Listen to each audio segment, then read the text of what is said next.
Hi, everybody. Oh, they won't be on. They won't be on for a couple of minutes. Yeah, but then when it's a replay. Oh yeah. I think the replay starts now. Does it? It does. Oh, my glasses are crooked. You're in like Gandalf mode today. Gandalf. You know, Lord of the Rings. Oh, you want to put my hair down? It's too crazy. Can't do that. Oh man, what a trip. What a trip. I mean, it's amazing. Completely amazing. It's like every day is from the moment you get up. It's everything. It's just like all these different things, and they're not even alike. They're just so multiple. There's such a multiplicity to. Then when it's a replay. Oh yeah. There you go. What was that? So we got a few people. 1 minute and 11 seconds. 27 people in the house. Hung Nguyen is in the house. She has graced us with her presence. Oh, good. We need heckling. We need appropriate heckling to keep us humble. Yes. And welcome to the July 12th, 2021 first show of the day. Yeah, I like your hair too. Thank you. I chopped it all off. I said that from the deepest place of sincerity, and Hung is just blowing smoke up your ass. So, I just want to say it's good to see you again. I'm happy that you're on again after 2 weeks. And there is a lot of stuff going on, and you have this cosmology and other things, by the way. You're not just defined to the specificity of your knowledge of cosmology. You have a lot more than that to offer, so it's always good to have you here. Thanks, Todd. Yes. It's always great to be here. Today, we chose today's date, June 12th, 2021, when you asked me what date I wanted to come back on, because today, Mars and Venus are together in the sky. There's a conjunction of Mars and Venus. And Mars and Venus? Mars and Venus. Mars and Venus. Mars and Venus are conjuncting right now. Right now, as we speak, as we code. Holy fuckamole, man. No wonder. No wonder this is. Yeah. Yeah. It's the, that unity point of, so what I've seen, or what we started at the last time I was on, I'll pick up where we kind of left off, and you're like, we got to talk about this at this other show. So, yes. It's, so in June, so one of my roles as a gatekeeper is every time there's an astronomical alignment, meaning like things that meet up, light beams that meet up in the sky, planets, moons, stars, suns, eclipses, solstices, there's an aperture opening a gateway where a lot of knowledge, content, light codes, star codes are like that extra source flows our way. That's from the conjunction? Just in general. To me, so the star things, the things that happen in the sky. So are they? Would you say that they're amplifying, like every time Sirius comes by, like it did? What was it, the 7th or the 11th or something? Yeah, that just happened. We just came out of that too.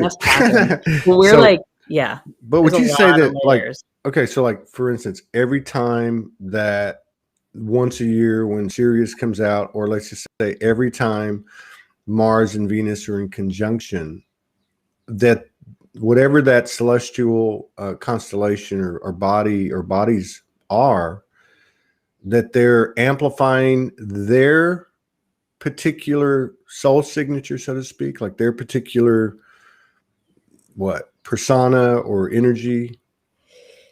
Well, yeah, so that it's not just human beings that are ascending or our planet that's ascending. The solar system and all the planetary bodies are ascending simultaneously. So I feel like every year, we pass the cycles of time, and things are just expanding, overlaying, and we get this.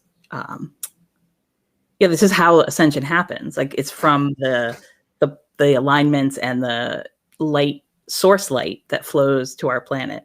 And really our role or job is to be these conduits, these anchor points, to use our awareness to conduct some of these new Earth light codes onto the planet, into the crystalline grids at this time. So June and July have been very, very active for sure. I feel like we moved into them. Is that what you call June and July? Yeah. Well, there's been like lots of, like you said, it's been back to back gateways. It's like all on. No, I So it's really hard to even discern like what's from what and what's from where. Exactly. So I think each one of us have awareness points that we're called to pay attention to, like soul callings. So for me, some people are more in the, over here doing that thing, and some of us are over here doing this thing, and then we are all bringing in little pieces of the puzzle. Yeah. So one of the puzzle pieces that I have to share today is how when the planets move through so there are a lot of different gateways. So Stargate, and I wanted to share, I'll start with my self-promotion at the front. So if people go to my website, which is Inner Space Voyages, I'll pop it on here. I'm going to put it on. I have a lot of this like outlined and in a follow along at home fashion. How do I do that? InnerSpaceVoyages.com. Yeah. Okay. I just put it on all platforms. Thank you. Boom. So I have one of my taglines is grid work and gatekeeping. So if people want to check that out, underneath there, I have a lot about those two things, grid work and gatekeeping. So Stargates mean a lot of different things to a lot of different people. So this little section that we're talking about today is an astronomical alignment type of Stargate, like conjunctions and alignments of the planetary bodies. And so when the sun and the planets, they all move in a predictable path across the sky. We've talked about this before, the ecliptic. So on their pathway, they go through different constellations, different signs, houses, depending who you want to, astrologically. So right now, that period you were talking about where the Sirius and the sun were together is like a certain alignment of where the sun goes. In the constellation of Cancer, there is a cluster, a star cluster called the Beehive cluster. So the Beehive cluster is clusters are stars that are born together and kind of hang out together like a star neighborhood. And so what I've noticed with Mars, so on June 13th, the crescent new moon moved past the Beehive cluster. And on June 23rd, 22nd, Mars moved through the Beehive cluster. And then July 2nd and 3rd, Venus moved past or through the Beehive cluster. And what I observed energetically from that happening is I kept seeing the shape of a beehive, like not a rectangular human built one, but if bees were to build a beehive in the tree, you know how they're like orby, they're like layers, right? Yeah. And so that shape kept coming to me, showing itself to me, and more in the, so it's the as above and below, that like it goes out and in that beehive, natural beehive. And I do have a picture on my blog if people. It's kind of, if you think about it, a beehive's kind of like, even though it's solid, like a toroidal. It's got that inner, and then it's got the. So what you're saying is Venus just went through a beehive, got stung several times. She's pissed, and that energy is coming on the. Absolutely not saying that. I'm joking. So what kept showing to me is the shape. So it came to me as like like if you draw an outline around a beehive, it could show up as a tetrahedron, which is it's a pyramid comprised of 4 triangles, right? So it's not like a pyramid like in Egypt, because that's a square base with 4 triangular sides. This is a 4-sided triangular pyramid. Okay, wait a minute. Tetrahedron. Okay, so a tetrahedron is not a pyramid. It is a pyramid. It's a triangular pyramid. But the Giza pyramids, the Egyptian pyramids, are not tetrahedrons. What are they? They're 3-sided square pyramid. They're 4-sided. And what is a tetrahedron? The base of it is a triangle. So those Egyptian pyramids the base of it's a square. So and then you add base of a tetrahedron is a triangle. Yeah. Okay, I got you. So this is like the basic building block of life, if you will. Like H2O, water molecules bond in this shape in a tetrahedron. It's a very base. So what I'm conducting or gatekeeping this year and last too, is how the light body gets a geometric kind of upgrade with the star clusters. So my supposition theory is that this year when Venus and Mars both went through the beehive cluster, they took on this tetrahedron shape or phase of their light body as a planet. Does that make sense? And then, so what I'm seeing now is when Mars and Venus come together, they're activating their planetary Merkabas. So the Merkaba is the. So they're actually, there's actually a unification to that. Yes. Yeah. So it's like, so if you had a cube and you can draw a tetrahedron on the vertices of the cube. So you'd have this like sitting in a cube, right? And then you can draw another one. And that's what some people call Metronon's cube, or it's the same shape as the Merkaba. So the intertwining of the two tetrahedrons of Mars and Venus. And I'll talk about, so the general, like there's two flows of energy in the universe. It's either going outward or drawing in, right? So the drawing in energy is how we receive, and star codes, light codes, solar energies, drawing in. And some might say that's more feminine. So some might equate that with Venus. The other energy is an expanding outward radiant energy of giving off, transmission, giving out codes, sending out light, becoming a beacon, a lighthouse. And some might equate that with more of the masculine flow, the outward expansion, and some might equate that more with Mars. And which is, the two coming together now is like that balance point, the 0 point, the unity of Mars, Venus, outward, inward. Yeah, there must be something to this, because I don't draw things, and I drew this. I don't know if you can see it, but I can see it, dude. It's an octahedron. I got this vision. I wrote it down about 5 days ago.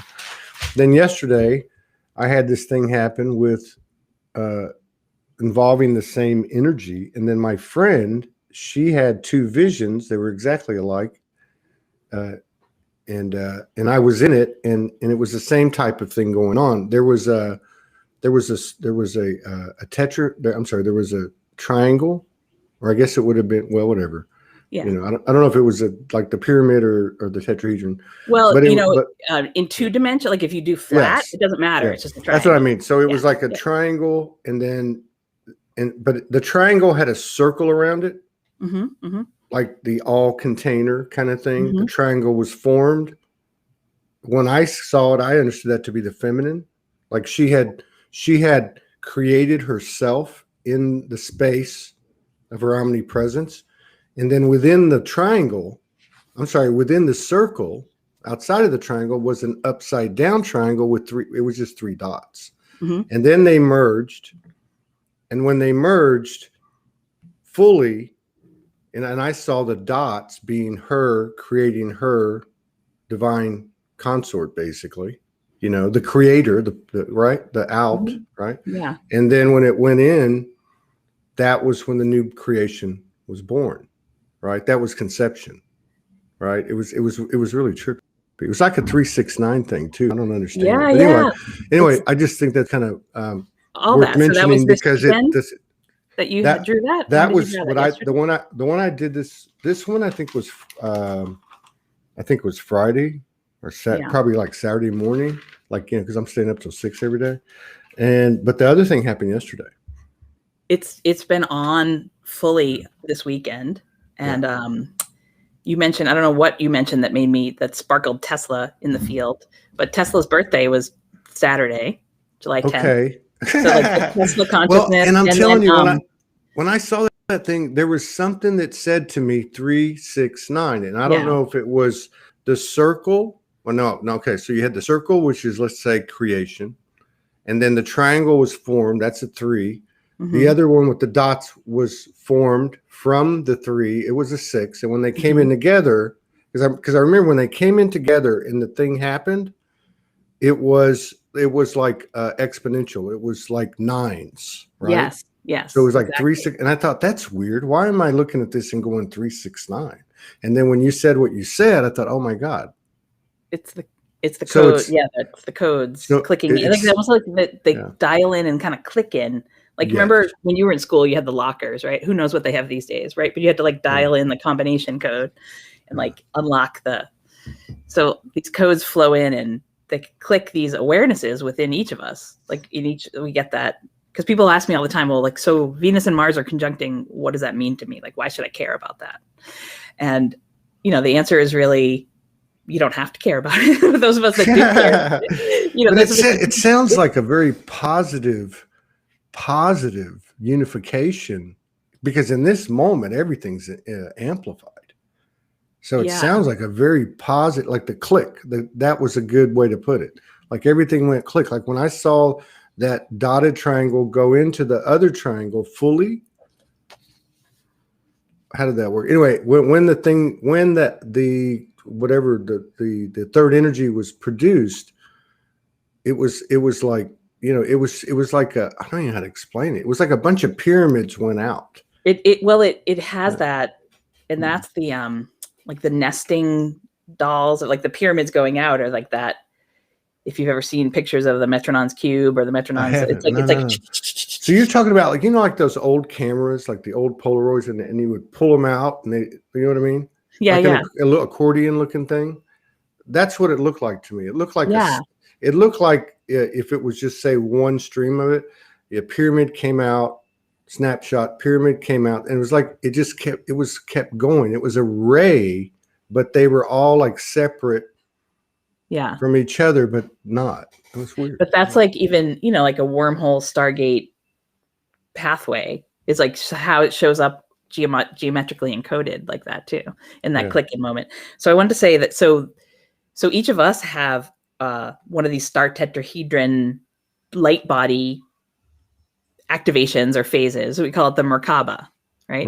And the Merkaba clicks on or turns on for each one of us individually. But the planet that we live on, the Earth, also has a Merkaba, as does Venus, as does Mars.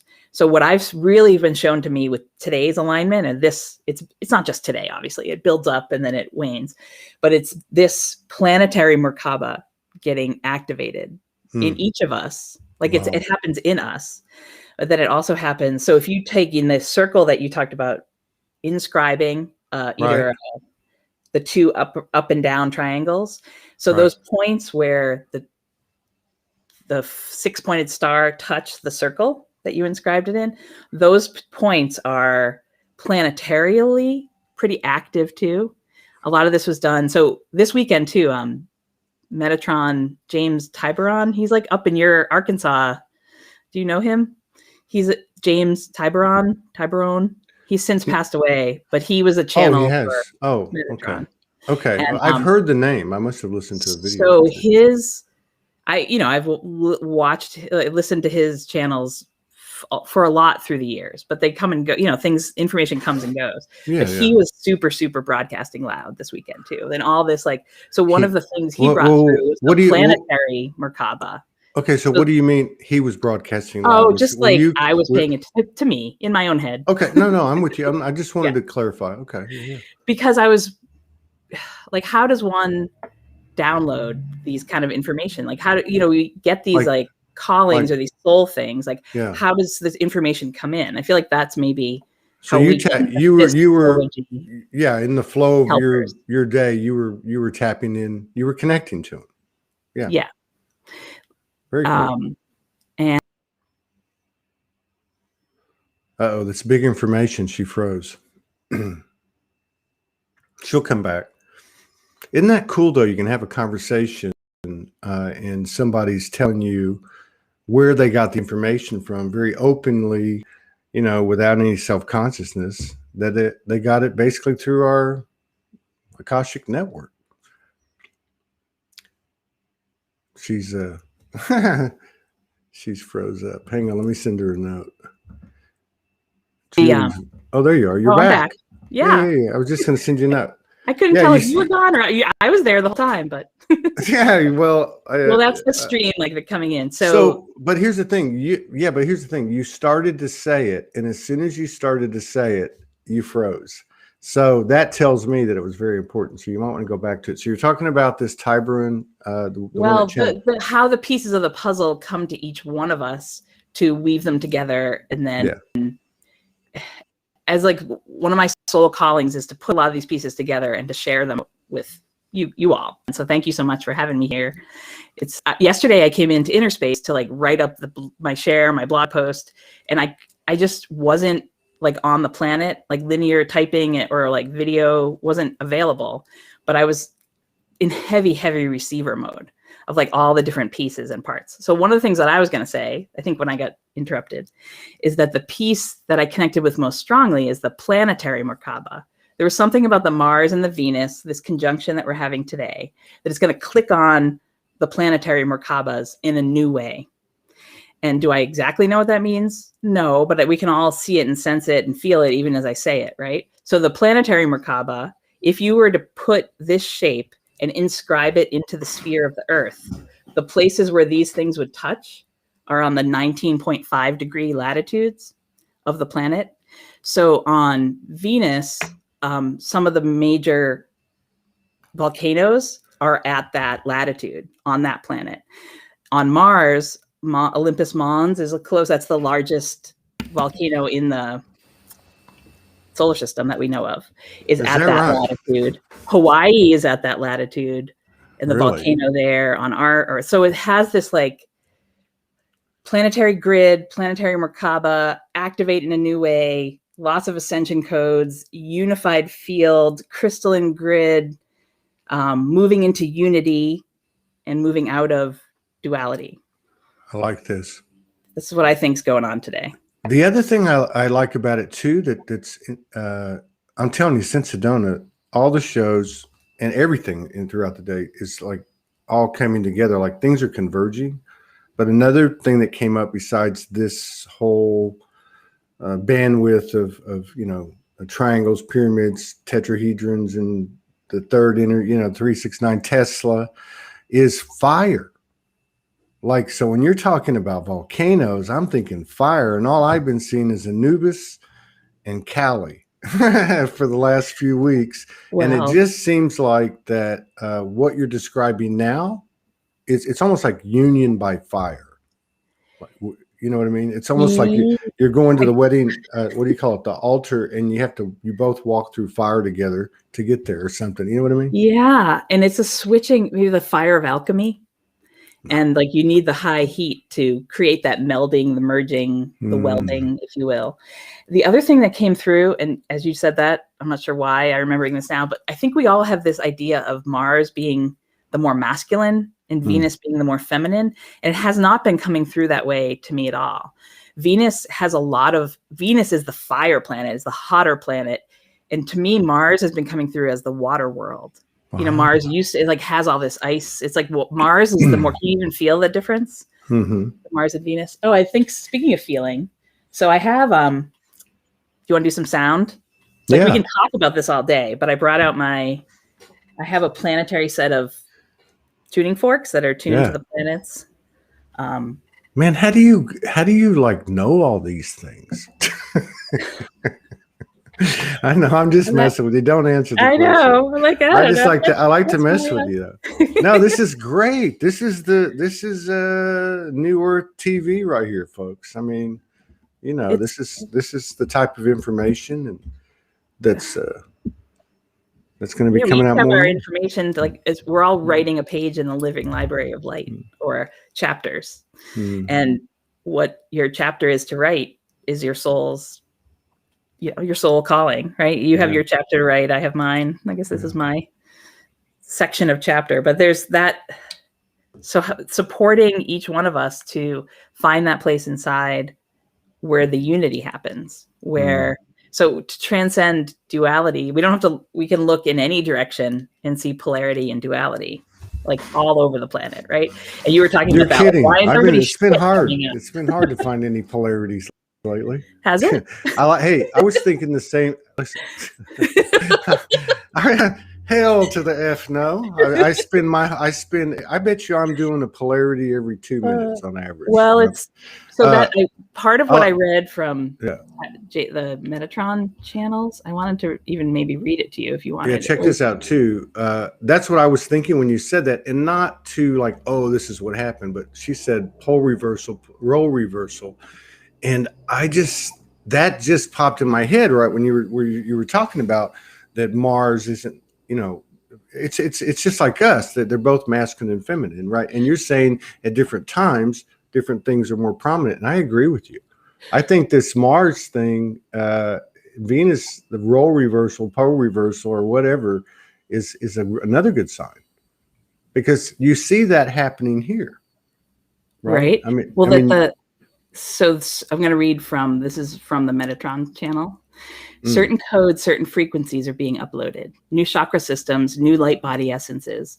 We are shifted from a magnetic grid to a crystalline grid. Upshift to 12D. The magnetic grid is polar, plus and minus duality, north pole, south pole, anionic and catatonic aspects. That's just plus or minus charge. 3D is controlled in a polarity way, duality. And we're at the phase where we learn to consciously create in Eden. In the magnetic grid, every person. So in the magnetic grid, we're female or male, right? But here we're moving into the crystalline grid is non-duality and allows us to move into higher dimensions through our pineal gateways. And every person is neither male or female. We're both. We are that merged state. Did he write this? Did he channel this? Yeah, he channeled. So this was years ago. He channeled this. Yeah, right? In 2014. Okay, so I mean, that's so appropriate. It's so apropos, it really is, because that's what I was, when you said that, and to her comment earlier, Candace's, and because I've lived this in the last year and a half. Yeah. Because I've been in a relationship when we were, physically together during that time. There was a lot of that energy going on, which we knew. And I've always known, as individual goes, so goes the collective. So this is almost like a snapshot of what's happening, or at least what's potentially can happen. I guess in theory, to anyone, it's there. Right? Yeah, and we unpack it in layers in different times. Like the energies, like to me, this summer, what's happening is very much the seeds that we planted in 2019. And that's an overlay, like the freedom codes and the things that were happening, even earthquakes in California, right? Or like different freedom codes. I had my whole experience of another layer working with Boston and the light cities within or above Boston. And but then we go back and like a lot of the things that were written in 2016 are appropriate to now. The 2014 channels, it's like we're in these phases of reworking from a higher vantage point. Yeah. If that makes any sense. But that's like, this is the click in. I feel like this particular time, like why am I spent so much of my free time or gatekeeper time on this, bringing this particular union codes through is really because we're activating the planetary body and our own bodies in this new way. Even the two tetrahedrons they say they're spinning in opposite, but then they merge and they form this gold code and they spin together in all directions. It's not just like in or out. Yeah, it's there's a multiplicity to it, right? Yeah. I mean, just like what I was trying to describe. And the other thing so when I did this thing 5 days ago, yeah, right, because it's 2, and I put Soulogy in there, and I put, because it was personal, but I knew it was collective. Like it seems like the last few weeks, no matter what I'm going through, and I hear other people saying it, that it feels obviously very personal. It's very intense. It doesn't last long, but it also feels very collective to me. But when I was given this, I was basically shown that we were halfway in and halfway out, okay, let's see, how does this work? Yeah, halfway in, halfway out of being in the part of the Merkaba that contains everything. You know, that space where they're both present, right? Mm-hmm. And it was showing the masculine, feminine, could be Todd, could be Morgan, could be just energy, could be anything. We were half in and half out, and I didn't get it all at the time, but I started to understand based on what I was told, which was that okay, you in other words, it's a choice now, and the choice is yours to remain wherever you want in this field. Mm-hmm. It doesn't have to be all in the box or all out or partially in or what percentage in, and that was like a choice point. And I want to say that's how it's felt for me for the last few days, and what I've seen, it's been like I don't know, almost like coming out of the hurricane or something. We had a hurricane, quite literally, move through here recently.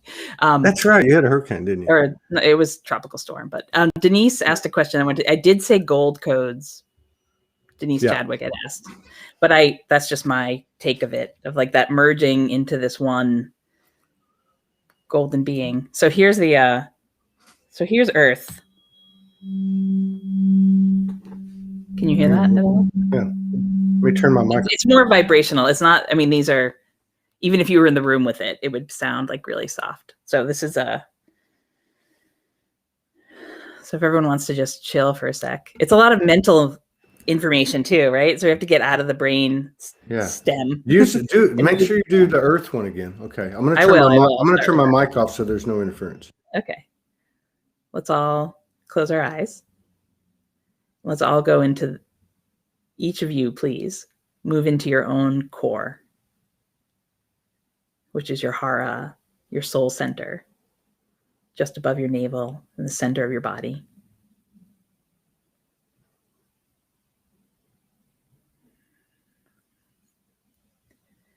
And connect your core to the planetary core, the earth core, and this will help.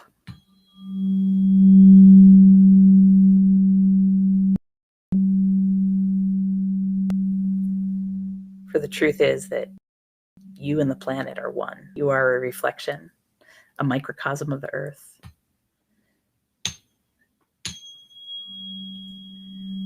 And the earth exists through you, in you, as you.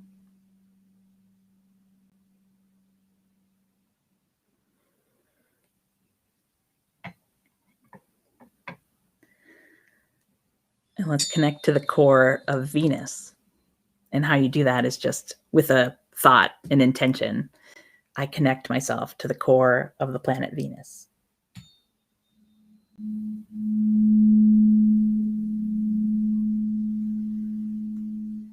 Feel how different that is from the Earth body, your Venus body.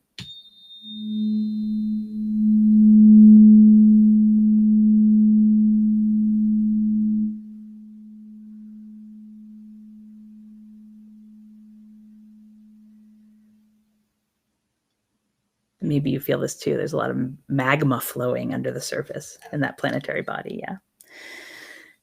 And now set your intention to connect with the core of the planet Mars, the energy spectrum of the planet Mars.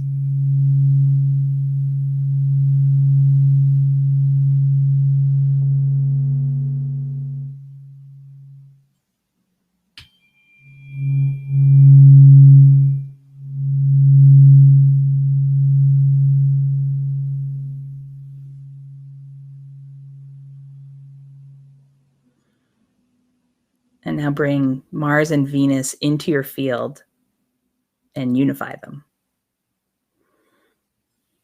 And I'll play the two sounds together.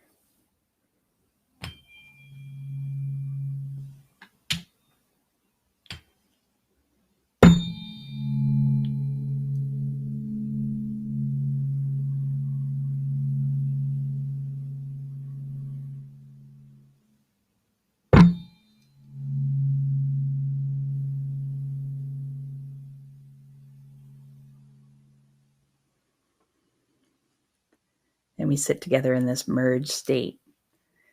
We're inward and outward, terrestrial and celestial, Mars and Venus, influx, outflow, where they all exist in this 0 point, swirling vortex of stillness and unity.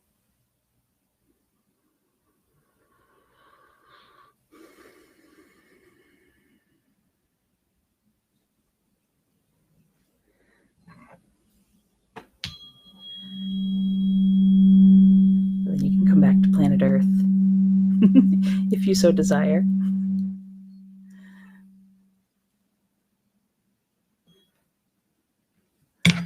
Oops, sorry for the loudness. Metal. Metal makes noise.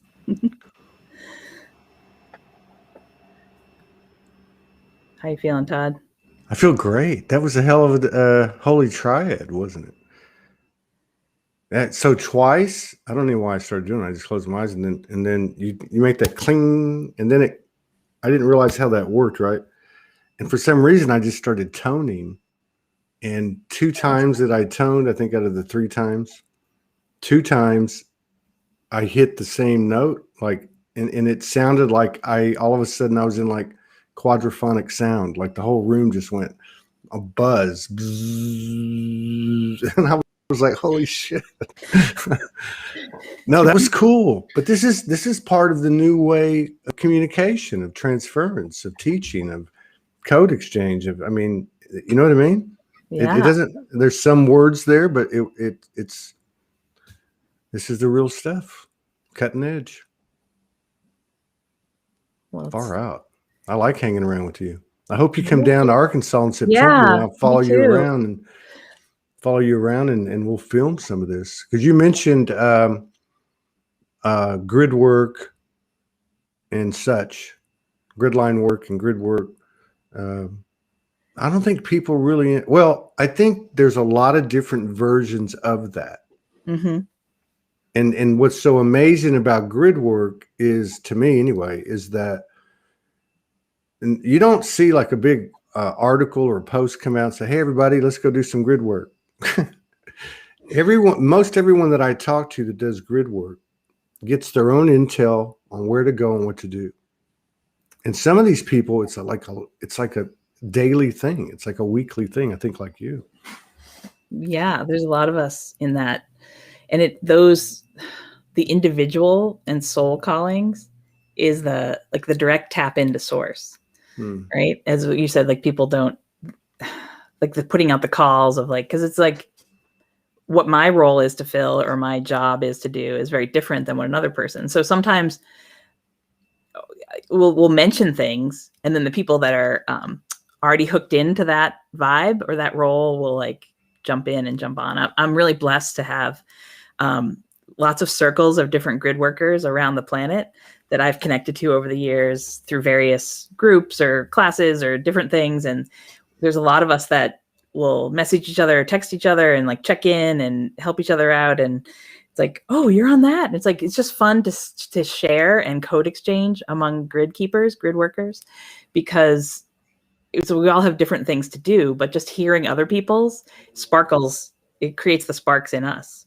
So that is one of the expanded roles that I have now, is to really work with people. So I do offer grid work and gatekeeping mentoring sessions, which are on my website too. I work with people one-on-one, and I'm in the process of launching more of a grid keeper and gatekeeper school, I'll put in quotes, like a place, living library of light to help people really unlock their own keys of doing grid work and gatekeeping. Far out. That's far like out. The most exciting thing. Yeah. You know, it's like, how do you find, you ask me like, how do you know this stuff? It's like, I've been training at it and more enhancing my skills, especially since 2016 for sure. And over the last few years. And like every year when you approach an alignment, you know, it's like, oh, this, you know, there's things, certain things happen in July, right? Where like certain gateways open, certain things happen in August. And then if you approach it with awareness year after year, you get these new layers of it. And it's like, oh, it's like very exciting. No, but there is different. You asked that like way back. If like things happen, is it happening in a different? We should hope so, right? Because that's ascension. Like we want to go up that was a my notch and go up. Yeah, that was my point, like reflecting on what you were saying, or not my point, but the point I'm going to try to make. So, like, the thing about the last 10 years is a couple of years of consistent work is worth, like, 100 years pre 2012, something like that. But in the line of those years, in the 10, 12, whatever it is, some of these things that people have been doing 4, 5, 6, 7, 8 years consistently, and even a lot of the things that we experience just daily, we've come so far, we don't even think about what the let's just say the level of connection, or the level of communion, or the level of creativity, or the level of intuitiveness. Like, we don't. I stop and think about it sometimes. I think, you know what? 10 years ago, you couldn't do this, and you didn't do that, and you didn't do this. Like, I try to go find oneness now. I can't find it because I'm there. And I don't mean that I'm there. I'm just saying, I'm trying to draw a picture that I used to have to go through a lot of motions to make this happen and that happen and that happen. Yeah. But now it's just like, I'm sitting here, especially these last few days, and I'm going, there's nothing wrong. Like, everything's oneness great. Is right there. It's like right exactly there. right. Well, so it's been interesting with the whole, because grid work and grid keeping evolves over time, just like we do. So that whole, thank goodness to our people that have gone on this path before us and did a lot of traveling and different sacred sites and unlocking key codes, and but in the last year and a half or 2 years, most of us have been stationary, right? Like the traveling. And so I think a lot of us were getting that impulse even before that happened, the planetary travel being less available. But there's you don't necessarily need to travel to sites. Yes, you might have a soul piece that needs a connection there, or there's codes to unlock within you by being physically embodied at places. But we can do this more in a soul merge. Yeah. I say that sometimes, oh, I was working with whatever, this place in Mexico, or I was working in Arkansas, and people are like, what do you mean? Did you go there? I'm like, no, you create a merged state where you're there, basically, in soul travel. But that a lot of that, we've been preparing for that, and it's come in really handy in the last 2 years, because most of us have been staying home, right? You did go there, though. Yeah, right? Well, yeah, you don't need to go to the airport and travel or drive there. And sometimes you do, but a lot of this can be done because all the stargates, the grid work is within. It's like your body are the grid. You are, we can dial it in now. And yes, it's fun. And, for me, I use a lot of different tools. The using of the stars in the sky and the planets, all that's within too, but it's much more easy to access for our human minds. And, we're learning, right? It's so much easier to access. I'm glad you brought that up. I want you to continue. I just want to drop this too, because of the synchronicity, but there's been at least 2 or 3 times in the last week, whatever, the last 8 shows, 10 shows, and where people have mentioned what you just said about, so it's almost like saying going within's gone to another level. And I have at times when I lay down, you just have this second nature, and you look out there to start communicating. And I've been, inconsistently, but consistently over the last 3 or 4 days, starting inside. I go inside and I go, okay, what do I want to do today? And I pulled out certain aspects that I felt that had shown themselves to me in the past, and that I needed best in this moment. It was weird. It was this weird thing, but it was occurring in here. So there must be some reason that you said that and other people brought it up. That's a good sign too. Yeah. Well, it's, it's not the place to start with necessarily, like a more not even say beginners, but it's just more tangible and accessible if you use tools that are outside your own self. Absolutely. Knowing that you're merged with the universe and you can do all this in your own. That's like you said, an advanced, or it takes a lot of practice to get to that place. I don't know. I just know I'm 59 years old, and I just started really Because if you think about it's such a, and that's another thing that's coming in with more clarity for everyone. It's, and I hate to diminish it or make it sound diminished, but it's because I'm not, but it's an energy game. So if you just think about something as simple as you go down to you go to lay down in bed to connect. If you think about your energy and the emotions we go through, I don't know about y'all, but since I'm a little kid, I immediately put my hands together and I'm praying outward to this God with the white beard. And so that kind of, and even with a lot of the experiences that I've had, and I've had with Morgan, there's been external apparitions and so on, but something is changing in that. And I'm not saying that it is easy to go start there. I don't know. I couldn't do it, but because I think there is a kind of a evolution of embodiment of those things that are presented to you that ultimately you understand are in you. But there does seem to be something in the water, I guess is what I'm saying, that if one person starts really, merging with that method or that consciousness or way or whatever, then another and another and another, that tells me that, the 100 monkey thing. That's what I was just going to say. Thank you for saying it. Like it is. Yeah. It's like enough of us get that spark and then it unlocks the codes for the collective. Right. So you talked about the kid, and this wants to come through to be shared with people. But when I remember, it was more like a protective thing because my parents would fight at night a lot, like in my house. Yeah. But I remember as a young child, like under 5, I would in bed do this like, I would make this sound with my throat, and it just sort of like transport me like through space time. And then fast forward like 30 years later, I was doing some advanced teacher training in the yoga and the Vedas. And I read this book, The Splendor of Recognition. And it was these like ancient Vedic methods of star travel and different things. And it was like the same exact technique that I had used when I was like 3 in my bed. And it was just one of those, you have those moments of like, oh, like we've been training for this our whole lives. Dude, you remember that JJ Hurtak was at the Soulogy Fest? And, yes. And I didn't really know, I knew the book, but I didn't know like their presentations involved this toning, but it's not like the toning I heard before. It's more like what you just did. And so when I'm at the Soulogy Fest and he's giving his presentation, I'm off on the side of the stage and he started doing something like kind of like this. He was like, oh, and whatever he did, and he did several of them. One of them he did, I'm like, I'm taken right back like you're talking about. I was like 5 years old, 4 years old, and I was making that noise. I'm like, what?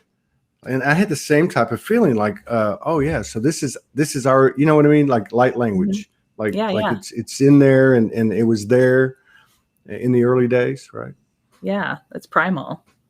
Mm-hmm. And primordial. It's access, and the sound codes are such a quick, direct way to transport oneself, right? Because it goes deep into your, I don't know, animalistic like gut brain, and that's how I deal with pain when I was a kid. Yeah, or deal with pain or nausea, or just I would just start making weird noises. Yeah. That's just, it's the truth.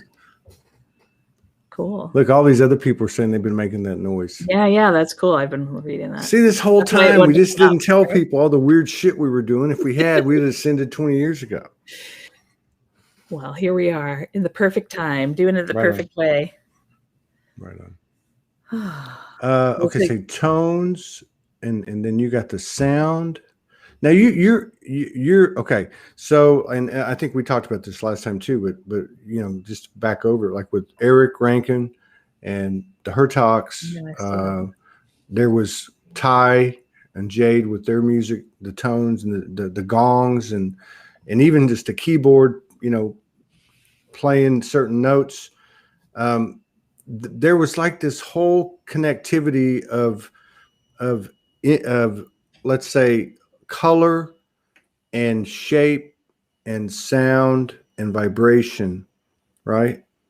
And they were all talking about it. And I guess the short version of it is how this is like root, root mystery school teachings or root ancient wisdom, like root methodologies, and it just seemed like everything was like kind of on a scale. You could almost see like the tetrahedron type of figure, with different scales all around it. And like you said, when it goes out, it's all over the place, right? Yeah. So there's two, like how light or information conveys itself is through photons. And then there's another particle called phonons. So photons we're much more used to, or must hear more about.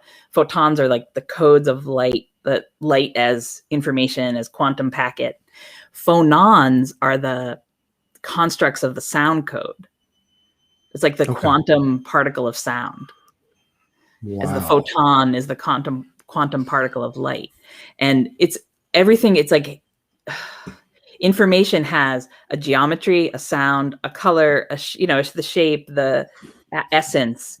And so each person has a different sense or clair that like get information through. So some people hear, some people see, some people vibe and feel it in their bodies. And the information is like, it's when we say multidimensional, it's light and sound and energy. It's all one in the packet. Does that make sense? Yes, it makes perfect sense. I mean, like when I think about a lot of my faint, some not so faint, but mostly faint, like glimpses and flashes of, I would just say like creation, right? Like creative energy. It's always that way. It's always like with a color, or mostly it's a sound. Mm-hmm. Like Mine that, too. Yeah. or, like that type of sound. So that's weird that's coming back. It's weird because it's like when I hear something like that, it can bring an equilibrium really easy. And the other thing is, it feels like there's a concentrated amount of information coming in, as opposed to like we're having a conversation. It's like 10 sound bites a minute. And then if it comes in a tone, it's like massive, right? I mean, it's just massive. It's everything. Yeah. As you said that, I was like, maybe part of that, like the primal thing is like when we were in the womb, I wonder if that's how the whole world sounded, through the water. And like the whales too. The whales want to come in for this part of the conversation. Like the whales and how they work with the planetary energy grids. They're really active and, they're always active, but I think we're tuning into their role more this year than ever. And that sound of like underwater primal transmission, it moves right to the soul. And it is that like creation space, womby chamber, like, there's something about being under the water too, like under the water and like really deep, and you're there's nothing impeding you. And you almost wish like you could just be down there and not have to go up for air. There's something about like what you were just saying, like the way sound filters in, and even light filters in, right? It's a whole different kind of environment. And I remember having a download. I don't even know what you would call it, a download or whatever. And this was a long time ago. And I'm talking like 7-8 years ago. Well, I was seeing, I guess it was creative energy. It was like showing me how it worked. Not that I understood it, because I didn't, but it was the sound and the light and waves, right? It was like kind of like a gong type of whatever that would be, resonance / vibration / tone. And the way it was shown to me was like, okay, this is how it works. And then this is how it works on the earth. Right. And then it said it has all these elements, and then there is the word. It's kind of how they laid it out. And I went, oh, that's trippy. So the word is, and I understood when they said the word, it was spoken word. That's in the Vedas. That's the nod. NAD. The nod. Like it's the creative. It's like in the beginning there was the word. Like abracadabra kind of thing. Right. I mean, like, well, it's from the ether, from that space of creation, the sound current. Okay. Is the leading edge, if you will, of the creation, coming down into primal or embodied form. Yeah, I like that. This is fun, Todd. Thanks for having me on today. God, I'm just, I don't even know what the hell I'm doing, Julie. I mean, I swear on most of these shows, 4 or 5 times I'm going to break into tears. Like, I just feel like, well, I know I'm supposed to get on here, and I don't want to, but I'm not going to argue. But here's the thing: there's something in me that tells me that, and I know it sounds, everyone's doing it. I know that sounds like, oh, I'm just going to put a big blanket over everything. That covers everything, right? But everybody's doing it. I mean, I'm not saying everybody's having, to hold back tears, but there is just this amplification. And I guess maybe it had something to do here in more recent days with this serious thing, because that always seems to be a serious thing, right?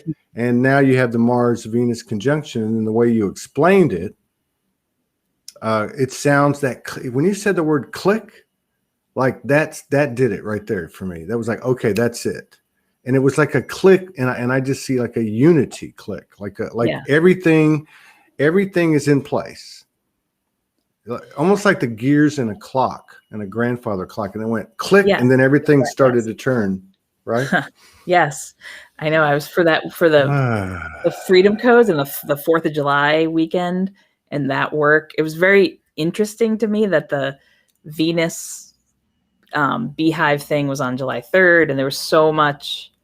Oh yeah. It's like I was actually stationed at the base of the clock tower in Boston.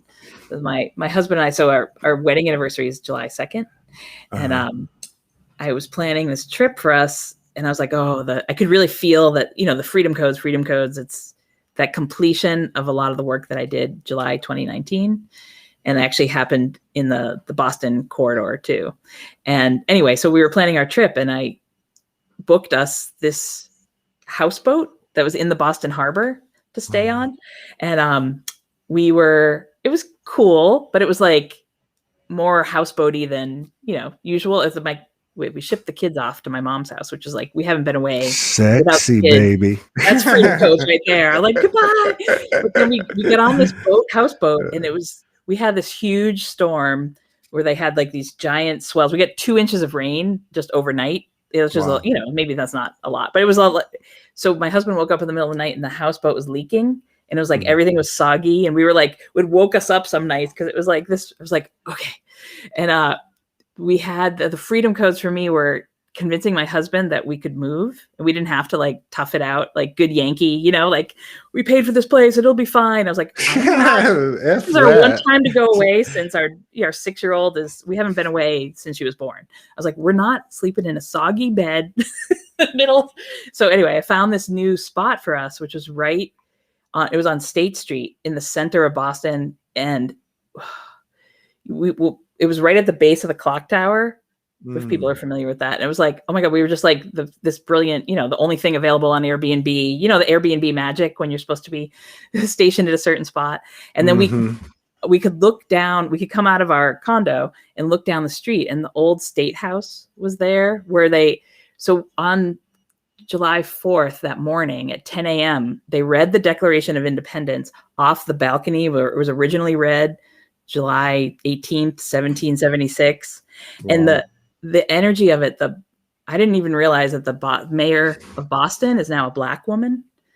And I was like, oh my gosh, she's up there. And there's like, you're like, it was this like cultural diverse, and I'm not always so much with the patriotic stuff, but like there it was just like the codes of it goes back to what you and Hung and I were talking about that whole.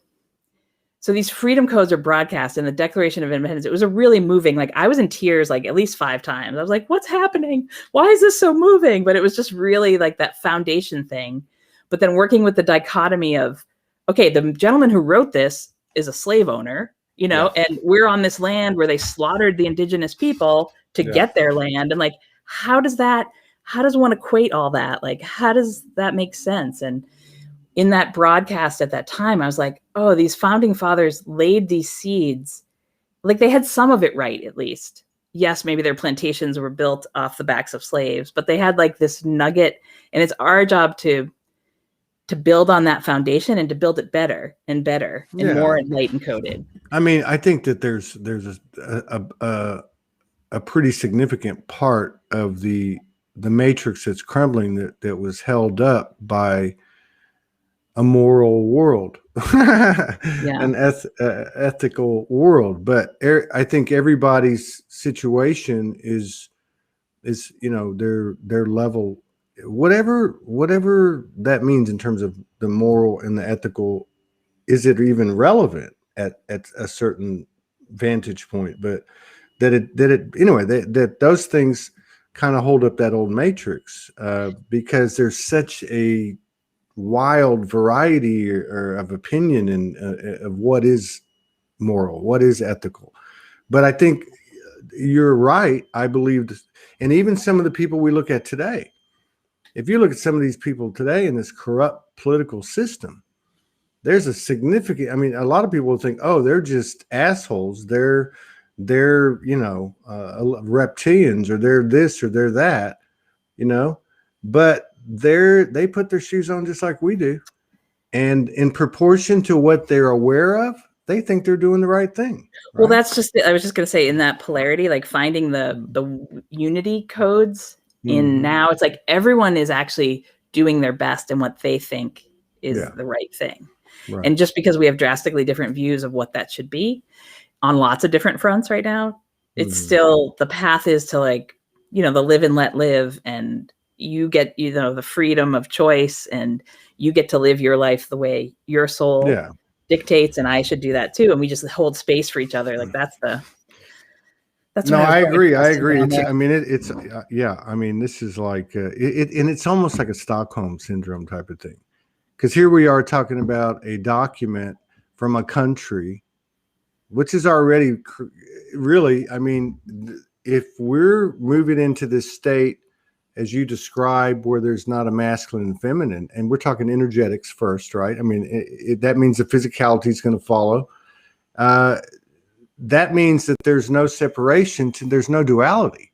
So the sooner we get rid of these borders in these countries and everything, you know what I mean? Like I don't even know what that's going to look like. Is there going to be a split? I mean, I don't know. It's just trippy, but I can really see in your experience where one thing I've always found true is that no matter what it is, even if it's the darkest, grimiest trauma experience, there's always a thread of truth and light.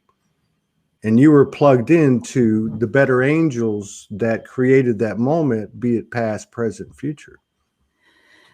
And the better angels. It's a good way to say it. I want to ask you a question. I know I've asked you before. So what does your husband think of you? What does he think of your work? I mean, is he one of those husbands? Because I've heard several women tell me this over the years on the show. My husband's not in these circles, and he's awake, but he doesn't know it. He just kind of has it. He just kind of got it. And then as far as like looking at what you do, they just kind of like, okay, that's my weird wife. Well, that's a great, that's a fun, great way to talk about the merging. So my husband is so supportive, but also not, this isn't his thing at all. And, he supports me awesome. And it was funny that on this trip, so I didn't, I don't say like, oh, honey, I'm dovetailing our anniversary into a grid working trip. Like I just kind of plan it and we do it. And he's like, sure, we'll go to Boston. It's great. But I did, so that the first night we were there on the houseboat, we went out to dinner, and I started to tell him a little bit about what I was doing also, in addition to celebrating with him. And I got about 5 minutes in and he was like, okay. And he like changed the subject, but like it was all he could take. He's like, oh, that sounds good. Like, but it was really funny. I was like, oh dude, I've only begun to scratch the surface. Does he read my blogs? Is he going to watch this show? Absolutely not. But is he like, have a great time on Soulogy and tell, like, but but it's just, it's intriguing. It's intriguing. But so this is my moment of, so I brought this Dhara team with me. I don't know. It's my light in here is not that great, but they're the red, white, and blue and green, which is the plasma and the Freedom Code. So I brought these all over Boston with me and in different places. And one of the things that happened also is the Constitution is the old Ironsides of the ship. It's like the oldest warship that's still floating, which that like the codes to like, deconstruct off that were big, but that was happening at the same time on this 4th of July. The Boston is very, all this stuff's happening there. But I was doing stuff and holding them up with the harbor and doing some things. And then it rained and rained and rained. So we were like kind of dodging raindrops and with our like slickers and things. But there was a moment where I was like, we were on Long Wharf and there was crowds there because it was the like 21 gun salute, the Constitution, blah, blah, blah. All the tourists were there. But then everybody cleared out partially because of the rain. And we had this place to ourselves. And there's like the compass rose, the north, south, east, west was there and the Long Wharf. I'll put a picture in this comments. And I was like, oh, I should put these on the north, south, east, west points.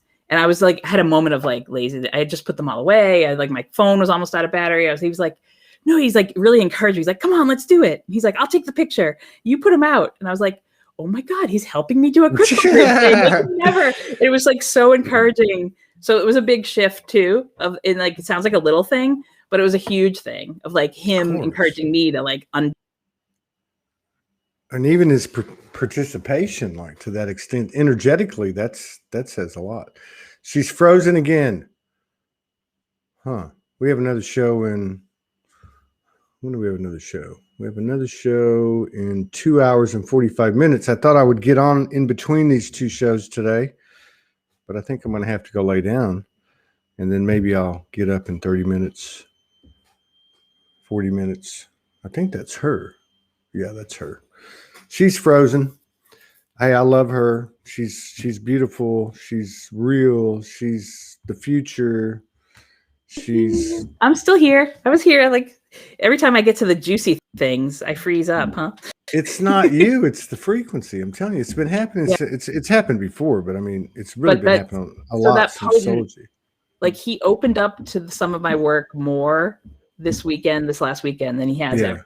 Which was cool. Well, but what does he think of me? He's like, he doesn't necessarily think I'm a kook, but he's not like into all either. Oh, I guarantee you, he knows you're extremely intelligent. And so he's a math professor at a college here, and his PhD and his thesis work was in celestial mechanics. So his thing is like to do the math behind orbiting spaceships. So like we can talk on that level and some of it, and I'm like, oh my God, it's 9:45. Like the other night we've had storm after storm after storm here. And the other night I had to like run out and go try to see Mars and Venus because the clouds parted. And I knew that like all these nights that, I could be able to see it tonight, but we're in full cloud cover. But I'm like, I gotta go. It's like 9:45 at night. And he's like, okay, have fun, honey. That's what I was going to say. Just the fact that he was helping you from whether it was conscious or unconscious, you know what I mean? I mean, you can be conscious. He consciously wanted to do that, but at an unconscious level, that was like an energetic imprint, right? I mean, that was like a throwing in with you or further alignment or a higher alignment. Yeah, it was great. So, and then I, drug him to all kinds of, he was fine to do the Freedom Trail, but we walked the Freedom Trail and we went to cemetery after cemetery, where he's like, all right, honey, like, what are we doing now? I'm like, come on, like he's a good sport. So he just goes to the cemeteries with you and wherever you're going to take him. Well, yeah. He's like, are you doing the grid work? I mean, are you having to like consciously speak things in your head, or are you just going there with your intention and that takes care of it? But depends on the situation. Yeah, that was a dumb question. Yeah, like you might bury crystals, or I bring things, and we can all do it just by being there and with our intention. And sometimes it's fun to like, place things in talisman ways, and like talismans always help. They're more tangible. Yeah. But it's not necessary, but it's fun. I find it fun. So, but I wasn't like toning at the top of my lungs when there were 400 tourists. Has he ever like caught you doing anything that he just goes, okay. Like talking to your crystals or burying crystals? Kind of used to it by now, I think. He is? Like, he's like, even like he gets it like on the back porch. Mm-hmm. So one of the things I do, I don't know if I'm also a steward for Andaras, so I do sell Yeah. them and pass them on to other guardians. So as they activate, like my back porch is our activation station, and some of them will spend a year or two or months or whatever out there gridding, and he's very respectful of it. Like he doesn't get it, but he thinks they're beautiful. But he's like, oh honey, I had to move one. Like sometimes he'll use them to like put towels on to dry them after they've gone to the beach or something. And I'm like, honey, that's like $900 that rock you just used to, whatever. Oh, that's the way to explain it. Instead of saying that's an Andorra crystal, it has a certain But he's cool. Like he thinks it's not his thing, but he supports me and my thing. No, I think it's, I actually think it's probably, much more doable in a lot of respects than say like Morgan and me, right? Where we're both in the game and it's just like, it's, you know what I mean? But yeah. Well, it's more, I've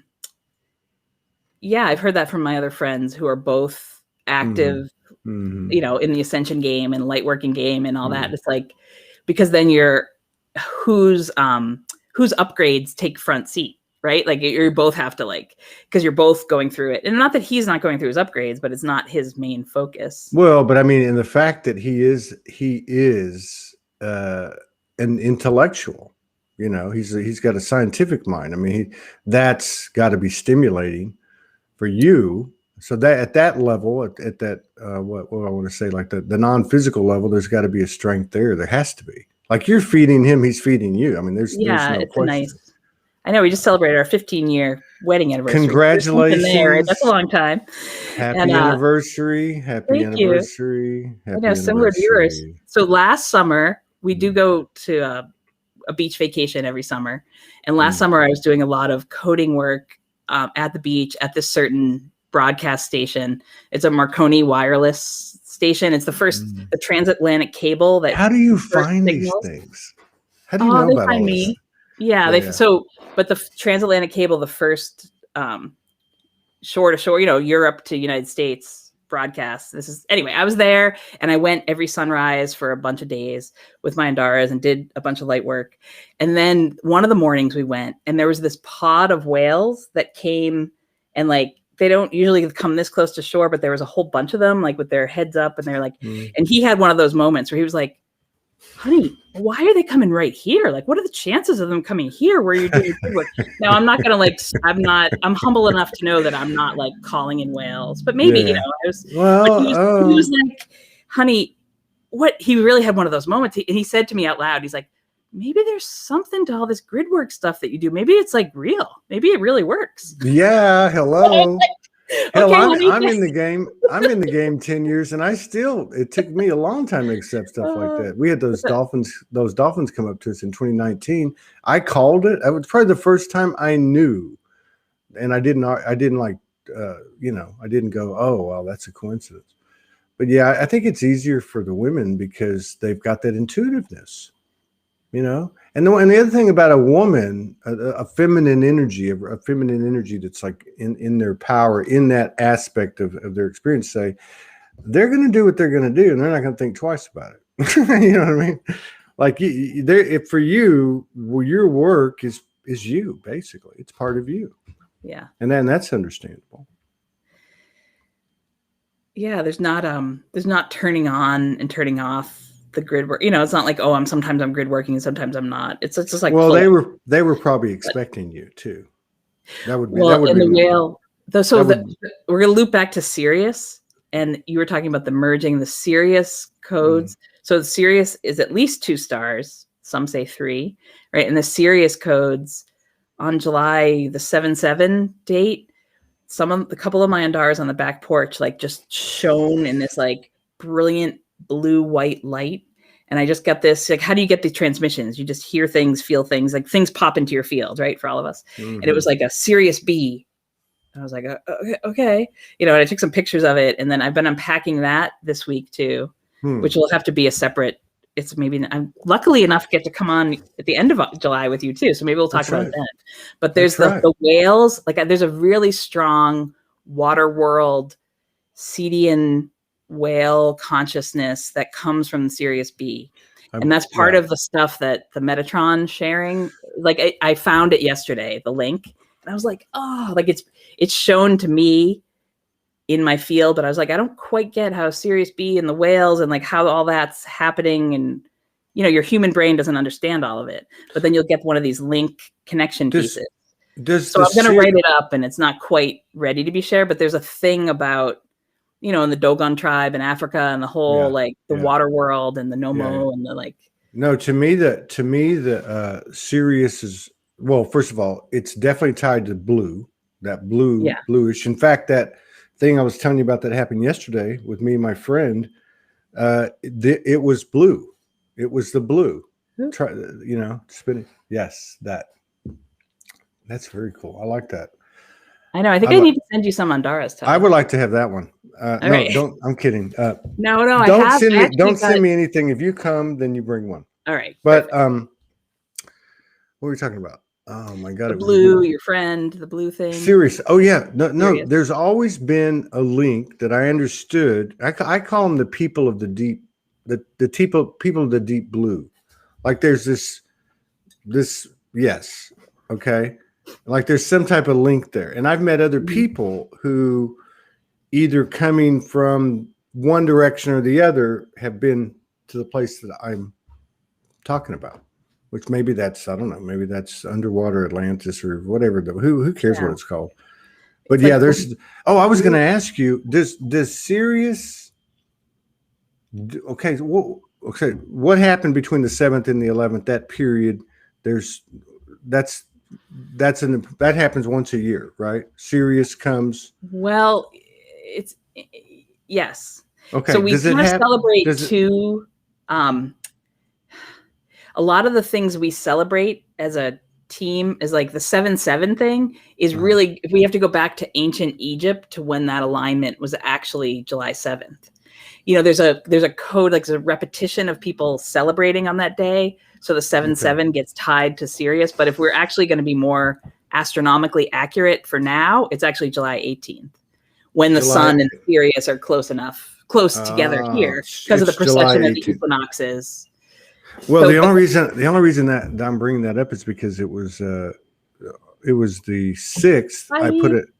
It was the 6th. I put it, and it came on my memories. It was 10 years ago. I put it. And I was about to go homeless, right? So I put a post up, blah blah blah, out, and I saw it come up, and I thought, holy shit! I didn't realize that was on a gateway. It was on 7/7. So then I started looking at everything that was happening 10 years ago. And I brought in all the energy. I'm like, holy shit, look what's happening now. And I saw all these similarities. And then it took me through this whole process. And I know, you know, the Sirius energy was involved, or whatever you want to call it, Sirius consciousness or energy complex. And it was just showing me how it's not, it's the spiral, right? You know, it's the spiral. So it's the same energy. And like having gone through the spirals before, when you go back through it again, then you pay. I guess you're more sensitive to the energy that's present versus going into the way you reacted last time, or what your response was last time, or what your energy was last time. It's less of a antagonistic or combative type of traumatic situation. It's got more, and I think that's what you were talking about in the movements and positions of the celestial bodies at the beginning of the show. You were basically, I think you were saying or alluding to being able to basically work in conjunction with them. Yeah. I don't know if this answers you exactly, but I'm going to give an example. So the Sirius codes, and we'll like tie it back into the United States and the Declaration of Independency thing. It's said that, so one of the gateways, one of the stargates, is when the planet or the star rises at the same time as the sun.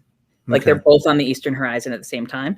So Sirius and the sun rise at the same time. It's called the cosmic rising. And it supposedly, and I tried to go back and verify, it's close enough, but on the July 4th, 1776, Sirius and the sun, why do they call like July 4th, July 7th the gateway? That's what I meant, like back in antiquity or back in the early BC.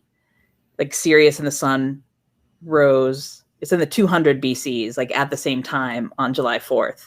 So that was coded in the Egyptian way. And then, but there's something also, the alignment, it says like the birth star of the United States is a Sirius coding with the, so it's just interesting how those all play out and, you know, the power. But I really feel like, I really feel like this whole lineage thing, I see it as like, it's the story. Is it important or is it not important? But aside from that, I look at it like it's coming in. Like these links are coming in. Like let's say there's a link, Sirius, Hopi, Blue Kachina, people of the deep blue, and just keeps going, right? I mean, there's like, something. To me, the blue ray is a wormhole, a travel corridor. Mm-hmm. You can unpack William Henry's ascension work and his light body and the Watchers, the Galactic Watchers, and the blue ray. Are you talking about William Henry, the contemporary guy? Yeah, he's supposed to come on the show. I was supposed to have him on last month, right when I get back from Sedona. Thank you for reminding me.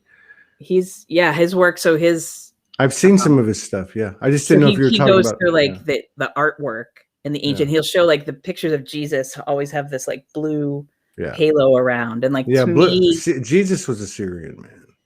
He was. So the blue ray is very strongly associated with the Sirius energy, but to me, it's like the blue ray is like a travel ray or travel corridor, like through time and space. Yeah, but that's a whole nother fun thing. But the whales are tied into it. The whales, the dolphins. I don't know. It just seems like another one that was coming in. I just stumbled across a video yesterday, and I actually posted it on my page because it was pretty impressive to me for anyone who wants to process stuff. And I even put, this is a good video to listen to connect the dots. And that's what I'm talking about. It seems like the dots are being connected. So I ran into a video yesterday, and it was a guy doing a dissertation on the law of one, which I wouldn't have listened to because I've listened to it or read it or enough of it to get the gist of it. But he was connecting it to Edgar Cayce. Mm-hmm. Right. So Edgar Cayce had I don't think I'm gonna get the numbers right. A lot. I'm talking like hundreds, probably over 1,000 different sessions where people were talking about the children. They were talking about the law of one. I want to say there was 2,000 sessions where they were talking about the law of one. There was 1,500 sessions of the 2,000 where they specifically talked about the children of the law of one, right? Mm-hmm. So, and then it brought in all this Egyptian stuff. And of course, it was connected to the stars, right? And so for me, I was sitting there listening to it and I thought, this is connecting a lot of dots. Like you can see the trail, right? You can see and I think that just from an energetic standpoint, even though it may not be like, oh, I learned this, let me take a test and I'll pass it. But I think if that information, as that information comes online for people, that's going to open up all kinds of space, it's just like everything parallels, right? So one of the ways that I'm coding and making some of the information accessible is I have an online course platform through Thinkific right now. So I have a bunch of things that are free on there and people can get to it on my website. But in these gateways, I'm being shown or called to share more, I don't say visibly, but share some of this in how you put the puzzle pieces together. So it's hard to as opposed to just on my Facebook wall. But I have a lot of things, and I'll have one up on the Beehive I'm working on soon. I have a course. Some of them are paid courses, and most of them are free shareware. But that, with a lot of the articles that I read, and how do you put all the source information together? So if people are interested in exploring a little bit more of stargates, gatekeeping, grid work, grid keeping, working with your light body, Merkaba activation, a lot of that work stuff. With the kids in the car. And your kids got to get it done, man. Yeah, your kids are plugged in, man. That's for they are. Well, my son's now 12, so where he used to do this stuff with me in a fun way. Wow. Yeah. Now it's the eye roll. Mommy's a freak. I want to see crystals, which is fine. Yeah, I had Valerie Elsner was on yesterday, and she has a 12-year-old, and she was talking about the same thing. Same thing happened with her. Now she's in that category of parents are stupid. They don't know anything. Yeah, which is good. But hey, 3:33 is a good time for us to. Yeah. Oh, you got to go. Yeah. No, it's all right. Yeah, but I could talk to you forever, Todd. It's so fun. Thank you. I'm just gonna go lay down. I'm gonna go. Yeah. Hey, I want to give a shout out to all the mothers that have a teenager or children in the house who are doing the things that you do and serving, because that's anchoring. That's anchoring too. Can't forget that. Absolutely. Yeah. You know what I mean? I love you. Thank you. I'll see you in 2 weeks. Thank you, everybody. Hope to see you twice a month here. Yay. Just might as well put you on the spot. Yeah, I'll do it. I love it. Thanks, Todd. Yeah, thank you. And best to your family and your husband. Poor guy. I'll pray for him. Darren. What's his name? Darren? Gareth. Samantha? No, I'm kidding. It was a joke. His name's Gareth. Yeah. Gareth. Okay. So, I'll see you later. Take care. Peace out. Be back in 3 hours.